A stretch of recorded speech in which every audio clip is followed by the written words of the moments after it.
What's up guys, welcome back. As you can see, moving the Civic around. I'm gonna pull the motor today and start getting it ready to get that Z1 transplanted into here. Shouldn't be a difficult removal being that it's all stock. It sometimes just takes a little longer being that it still has all the original components like this intake tube, the AC lines, this car's power steering. One thing I noticed that this car does have an EGR valve, so maybe it was a California supplied car originally. And it has a control box, which is great, so when I find a VX intake manifold with the EGR valve, I should have all the required components for that already.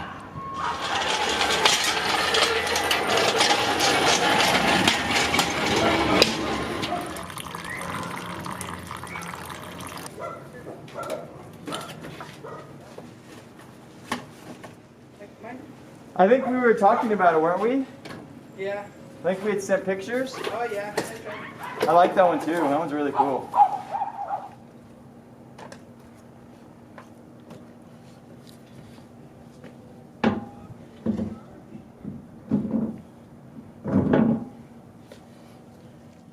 Check this out, guys. After removing the intake box, there's like a little, I don't know, the lobster, like little crab pincers there. And there's like a bunch of little like shells. I don't know if you guys can see it in this light. Let me throw it in the shade. Here we go. I know this car came from the Houston area originally. That's what the guy said. I believe they bought it from, and obviously it's close to the coast. But I don't see why those would be up in there. It's a first for me. Just after finishing that clip, also back here, look on. Can you guys see on the subframe? It's like a little nest for like either, I don't know if it's hornets or bees. Some sort of flying insect. I'll knock that off once we get that engine pulled.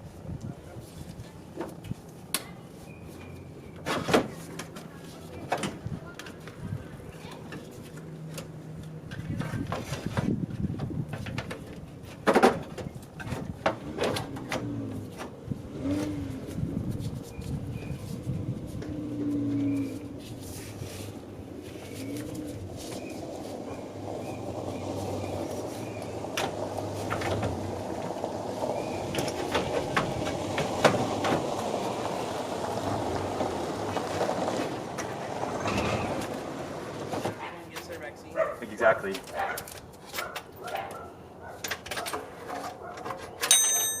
course. I should just leave the keys over here. What I did, I actually put them in on the driver's seat. I just left them there when I was messing with your car. Yeah. It didn't go dead? Not when I was working on it that one day. Oh, I'm gonna do that. Yeah.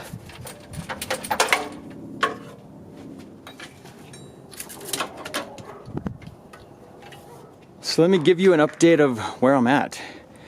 I'm on the last leg of getting the engine removed. Just finished up pulling the power steering components to the side. I'm gonna leave the AC compressor on there. There's no need to remove it when I pull the engine out. I might if I'm having trouble sliding it around this area, but for now I'm gonna leave it on, work on the mounts. The last thing I need to remove is the cable for the shifter selector.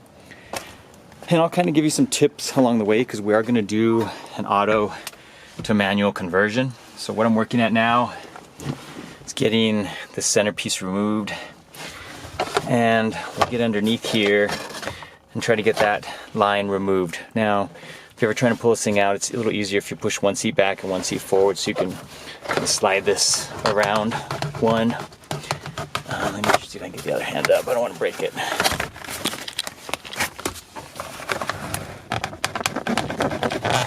Just like that.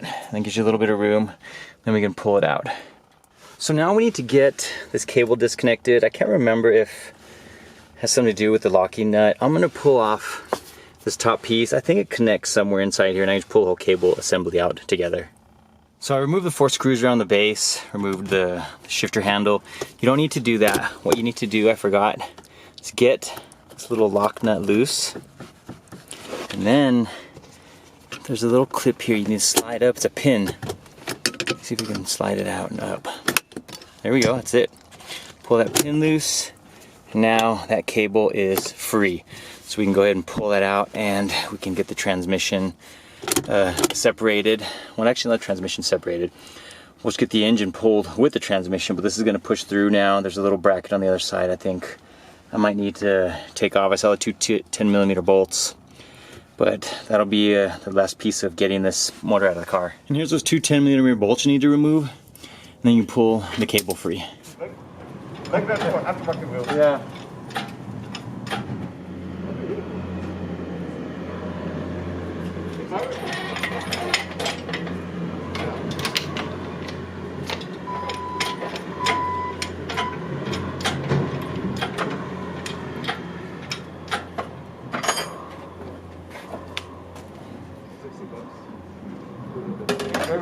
Pull it all the way back. A little bit. The AC condenser? I mean the... There you go. We'll lift it up. Make it good there. It's just because it's bigger than a manual transmission, so I had to angle Oh, it. no. Yeah. We're good. Look, it's a VTEC On the back transmission. timing, there's nothing there. Okay. No, that'll come. Yeah, that's what I was working on inside the car. It's a VTEC transmission. Why do you say that? It's got a VTEC solenoid on it. Okay, good. You see it? Yeah. It's probably like a shift solenoid. How old is Like it? certain gears, I mean certain RPM, I don't know. Go ahead and pull back, dude. Sweet business. Dude, this freaking... Cool. Here's my favorite piece. Perfect. I'll put it behind you. So I got the engine out.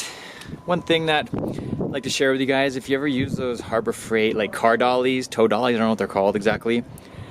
Pick up two for $50. They actually work fantastic for rolling engines around and holding them on there. I have the Z1 inside the garage on one of these right now also. Anyway, I'm gonna leave off here. I'm not gonna work on this car anymore today. I'm gonna finish getting the swap out, so I'm not gonna record any of that. But a little bit longer than I wanted to. Granted, I was helping Jaime. He was putting on his wheels, and right now Gabe's helping him adjust his camber kit.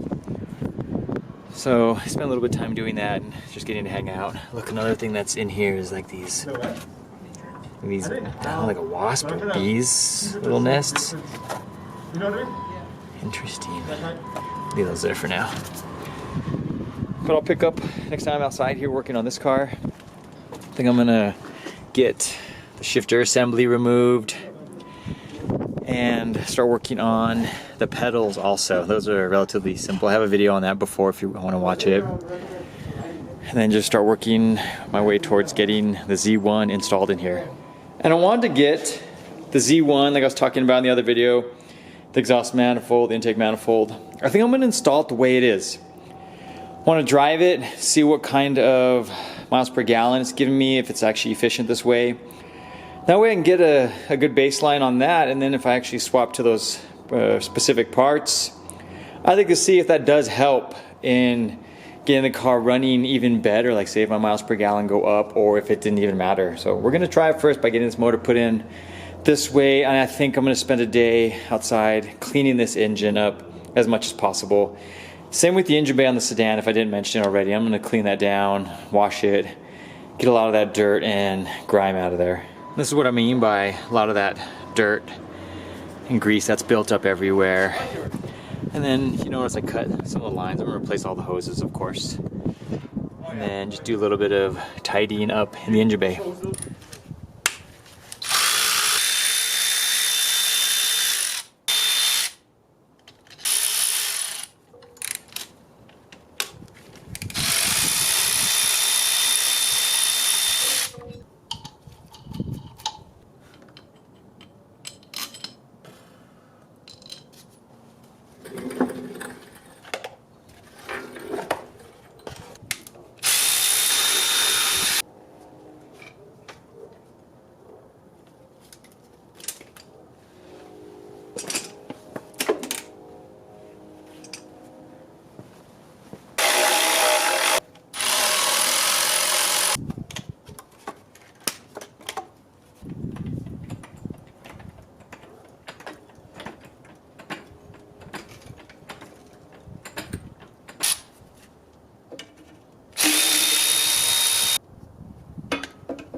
I was having such a hard time getting the crank pulley off. My daughter's asleep, so I just don't want to keep hammering away at this. All I was trying to do was get this motor mount bracket off. I need this for the Z1. I don't know what's up with this motor. I'm going to sell it cheap, so I ended up just destroying this, pulling it down.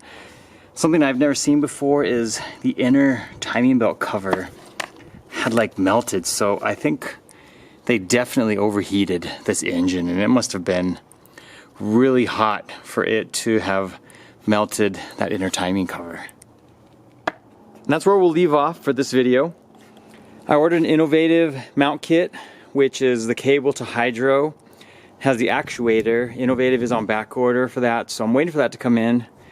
But that's great, it'll give me some time. I want to get in here next, maybe in the next week or two. I'll get out here, clean the engine bay. I'm contemplating removing the power steering setup and all the components.